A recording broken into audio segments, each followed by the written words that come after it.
Bonjour à toutes et à tous et bienvenue.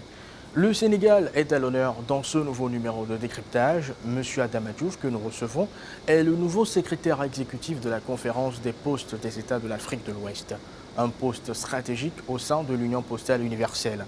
Ce sera donc l'occasion pour Monsieur Adama Diouf de nous parler de ces nouvelles fonctions et nous parler également de la modernisation du secteur postal en Afrique.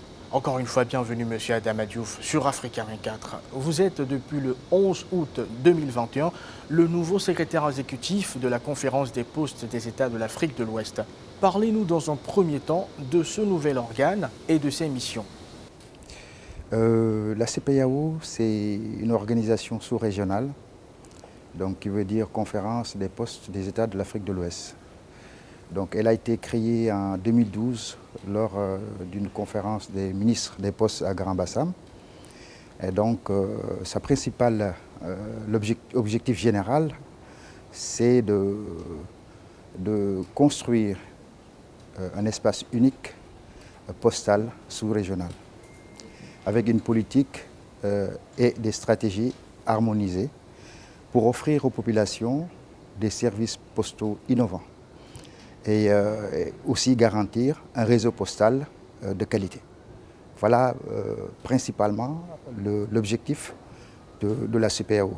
Mais aussi, la CPAO a pour objectif de sauvegarder la qualité des services postaux, mais aussi d'assurer la sécurité des envois postaux. C'est aussi un cadre d'échange, c'est-à-dire de coordination entre les États pour se partager les meilleures pratiques. C'est aussi un cadre de collaboration, de consultation, parce qu'avant toute conférence, par exemple, ou réunion technique,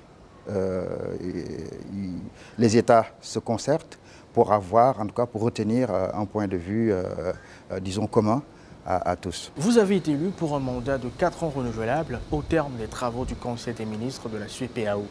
Comment appréhendez-vous vos nouvelles fonctions?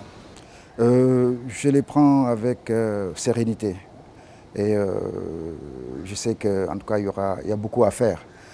C'est une institution qu'il va falloir en tout cas stabiliser du point de vue de ces instances, mais aussi dans le cadre en tout cas des missions, essayer de réaliser l'objectif principal, c'est-à-dire de mettre en place des projets communs, parmi lesquels je peux citer le projet de l'acheminement terrestre qui va de Lomé à Abidjan, donc en passant par Cotonou, Accra. Donc ça, c'est un projet qui est fort et qu'on va partager, qu'on va essayer de mettre sur pied.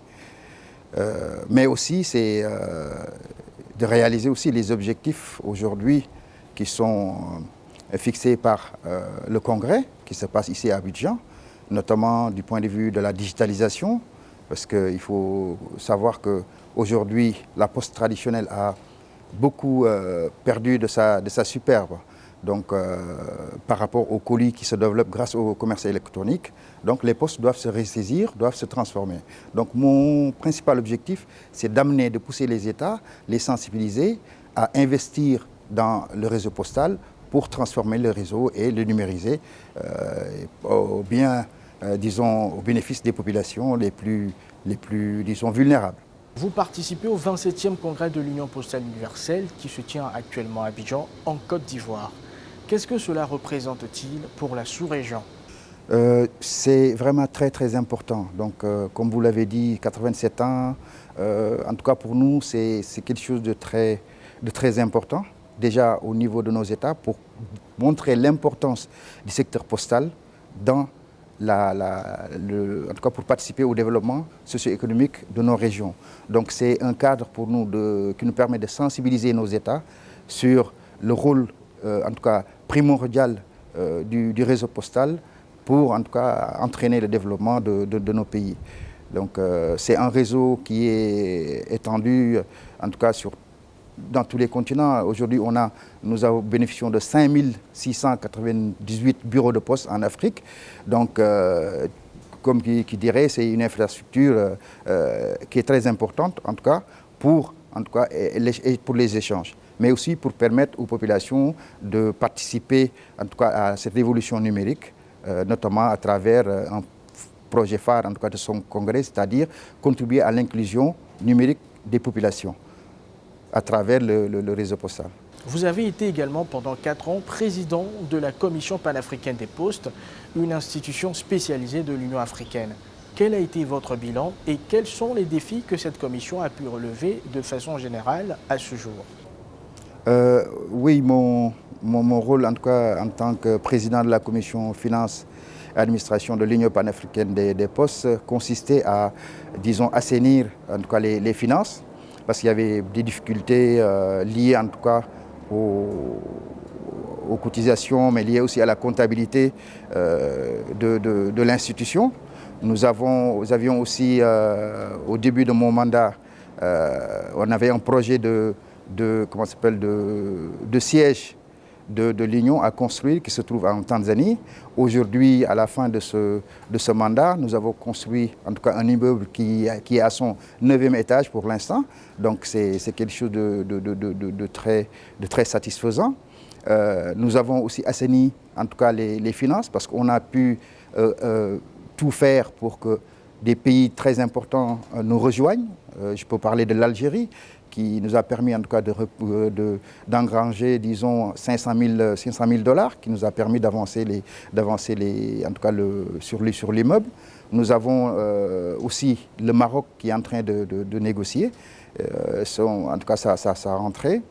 Et grosso modo, en tout cas sur le plan comptable, nous avions aussi des arriérés importants de contributions. Ces arriérés sont en train d'être épongés par les États, donc qui ont bénéficié chacun des plans, en tout cas de remboursement très légers, leur permettant en tout cas de participer et d'avoir leur droit de vote aussi.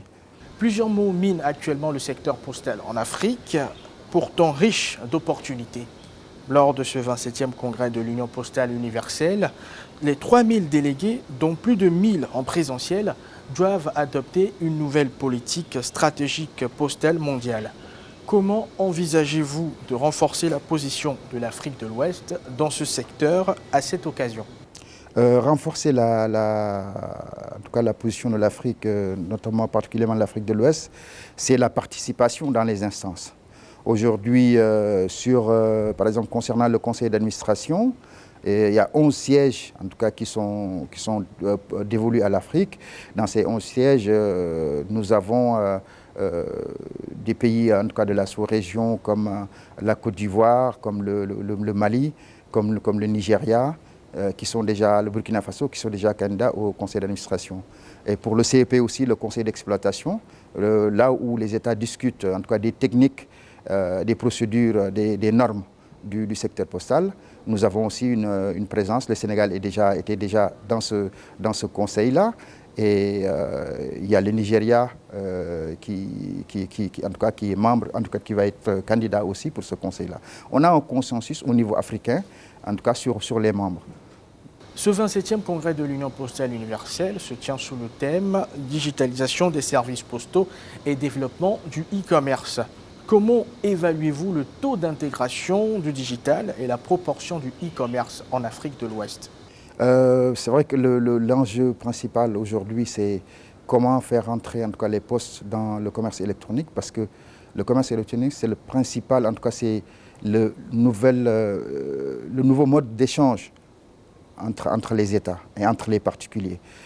Et la Poste doit trouver sa place. Aujourd'hui, l'Afrique, selon les études en tout cas de l'UPU, le commerce électronique représente 300 milliards de dollars en Afrique.